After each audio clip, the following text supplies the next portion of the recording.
Hello friends, வாங்க சுந்தர் வீட்டு சமையலுக்கு. இன்றைக்கி நைட் டின்னர் என்ன பார்க்கலாம் வாங்க. தக்காளி தொக்கு வைக்கிறாங்க.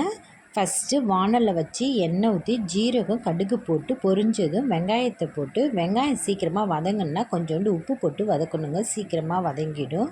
அதுக்கப்புறம் 2 பச்சை மிளகாய் அரிஞ்சு போட்டுட்டு அதுவும் நல்லா வதங்கின உடனே பாருங்கள் சூப்பராக வதங்கிடுச்சு. இப்போ நம்ம தக்காளி பழத்தையும் போடுறோம். தக்காளி பழத்தை போட்டு நல்லா வதங்கிடுது பாருங்கள். வதங்கின பிறகு 2 ஸ்பூன் மிளகாத்தூள் போடணுங்க. மிளகாத்தூள், உப்பு ஒரு வதக்கி தேவையான அளவு தண்ணி ஊற்றி கொதிக்க வச்சா தக்காளி தொக்கு ரெடி. இப்போ வாங்க நம்ம சப்பாத்தி எப்படி செய்கிறது பார்க்கலாம்.